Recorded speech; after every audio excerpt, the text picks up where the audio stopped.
Well, the season's kind of winding down. It's pretty obvious it's winding down. I mean, I'm getting a little bit here and there, but nothing like the season in full force.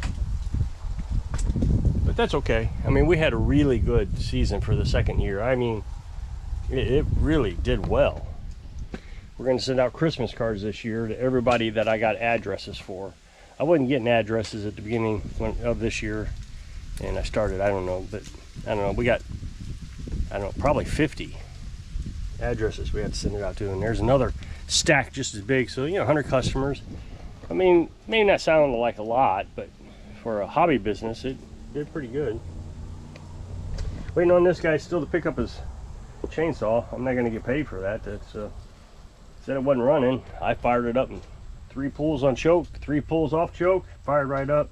Then he said sharpen the blade, the chain, so I sharpened the chain, but it had 2 teeth that were bad, so I can't really charge him for that. And besides that, it was only $10 to sharpen. So hope he comes gets it soon. Been here a while. And then this fella wanted me to swap out engines. So that engine and that deck have been here before, and it starts right up, but it just made a horrible noise. So it was pretty obvious the bearing had worn out, and it's just bouncing in there. So you take the spark plug out, and you can push that piston in with a screwdriver. So there's a lot of play in that. So when I looked at the oil, I flushed the oil is what I did, and it was obvious it ran out of oil. And then when you look at the bottom of it, you see there was an oil leak. So it's coming out of the head, probably. So I would imagine they didn't check the oil. Now here's the thing that's a little confusing on this one, is he said he bought it last year in December. It was after, let's see, what do you call it? End of year sale. So he bought it on sale. And he said his daughter used it 5 times, and this happened. So he wanted me to look at it, see if I could fix it. I said, well, it's shot. There's nothing I can do with it on the cheap. Just, well, go and get you a new motor. So he had me pricing out motors, and I sent him the OEM motor. I mean, the actual motor. I think it was $200, which is, I think that's what it was. So being that he bought this on sale, he didn't want to do that. Now he did take it back to the store that he bought it from, and they said they couldn't refund his money because he bought it on sale. So he calls me up and says, hey, I got another mower, this one, and I'd like you to swap out that motor if possible. Okay, so I did. And I mean, I had to make some modifications, so I'm not going to warranty it either. But I didn't charge him much. I'm going to charge him $25 for the swap. And I'm doing this deliberately, so just hear me out. Plus the pickup and delivery fee. So when I get there, I'm going to say, look, I'm not going to warranty this, but I'm not charging you much. If you have any problems with it, I'll just give you your money back and we'll be done with it. Because he's a good customer. I mean, I've had lots of his equipment here. And the thing is he lives in Kansas City and has a second home here, so he brings me all his Kansas City equipment, brings me all his down here equipment. So the thing I'm struggling with, and it's not a big deal, it's just I'm struggling with the idea, is he said he bought it last December for the end of the season on sale. But when I look at the serial number on this, it was made in 2022.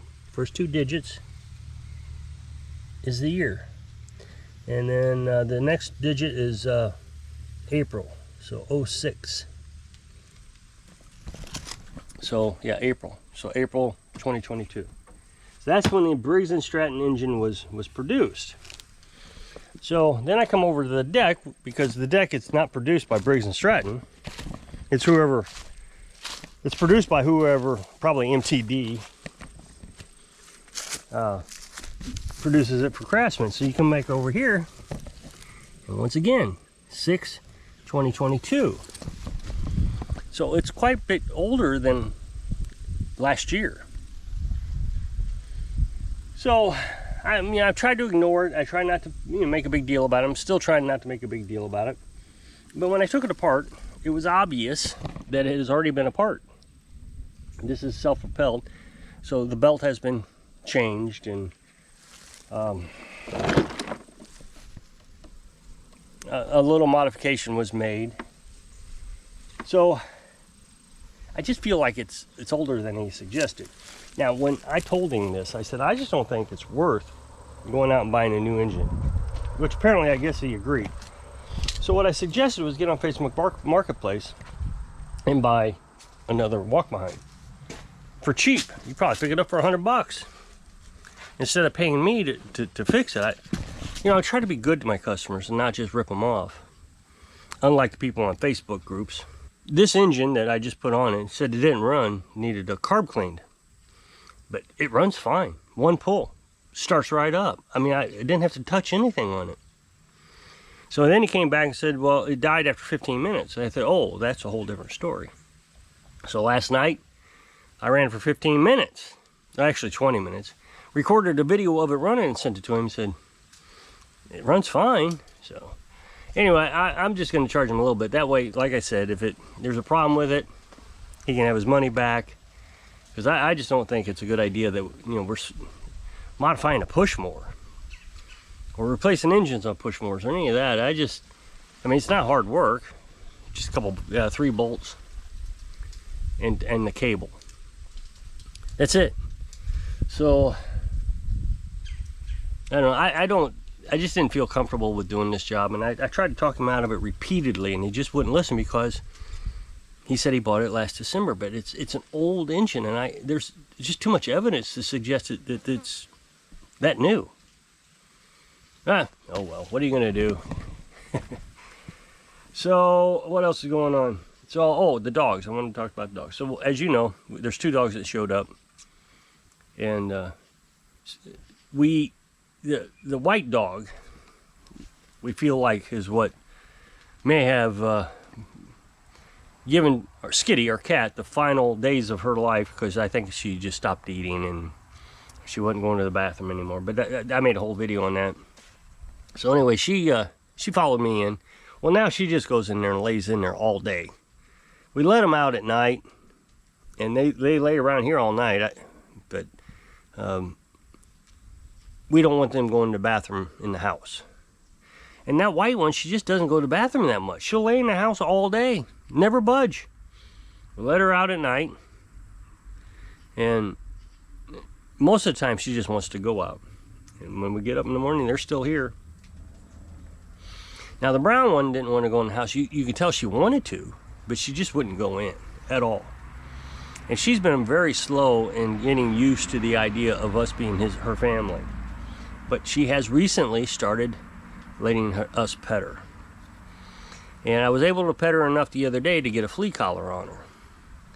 Well, yesterday, she was really allowing me to pet her, both hands, and I was real close. And I said, Carolyn, I'm going to bring her in. She said, yeah, give it a try. So I picked her up, and she didn't resist. She stiffened up, but she didn't resist, so I brought her in. Of course, the white one didn't like her in there, so she growled, and I'm trying to keep them separated just to be safe. They weren't attacking each other. And I petted them both, and they both laid down, and they seemed to be fine. And the brown one stayed in there a long time, but then Carolyn started sweeping the floor, and I think the broom scared her, so she left. But here's the thing. I have been so worried about keeping these dogs through the winter. I got it. Come here. Okay, so she just made a liar out of me. She came out because during the day, usually they shouldn't come out. So there's the white one, and there's the brown one. And the thing is, they walk down the ditch area to go to the bathroom. So that's interesting. So where was I? Oh, the winter. I've been worried about the winter time. Well, and for 2 reasons. One, I just don't want the dogs out here freezing to death. I feel terrible about it. So we've been trying to figure out, maybe we can put them in the camper or, you know, something. But since now we can get them both in the house, we can bring them in. I can, even if I have to, I can carry the brown one in. And they wouldn't have to be in there full time. When the wood stove's on, it's going to be way too hot for them. So they would have to come out for a little while, obviously. And we just keep an eye on them, make sure they're okay being out in that kind of cold temperature. We'll put blankets down. And then when the fire dies down in the wood stove, then we can let them back in. But it'd just be way too hot in there, them laying in front of that wood stove. It's too hot for us too. You've seen me make videos. I'll sit in front of it, and for, you know, 15-minute video, I'm just pouring sweat because I'm sitting right in front of the wood stove. It's a tiny house, so there's not a lot of room. But like I said, I do feel better that we're going to be able to get them inside, keep them warm mostly. And we'd have to, again, we'll have to make adjustments because when it's too hot in there, they're going to want to come out. But so the brown one I didn't see this morning, so I thought she maybe left. So I don't know, a few, maybe an hour later, I edited my video. And I walked down and I saw her. She was down there by the ditch area where they go to the bathroom. So I went down and I walked her back up here with me. But later, this morning, she was laying over here. And I didn't check over here. She's laying in that corner on that tarp. So maybe she was here and I just didn't see her. But I really don't want them running around throughout the night, trying to keep them here. And first few nights they were here, they stayed the night, they were barking all night long, and they're running off. You can hear them down the hill barking. But last night they were pretty quiet. Carolyn said they didn't bark at all.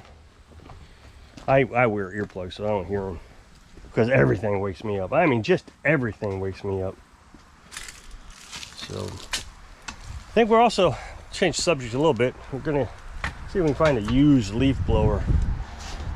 Just keep kind of the patio area cleaned up a little bit. It's a lot easier when, you know, I'm working on mowers. A lot of stuff falls down from them. I can just blow it off, and I think that'd be a better deal, just to have a used one. And I wouldn't have to maintain it too much.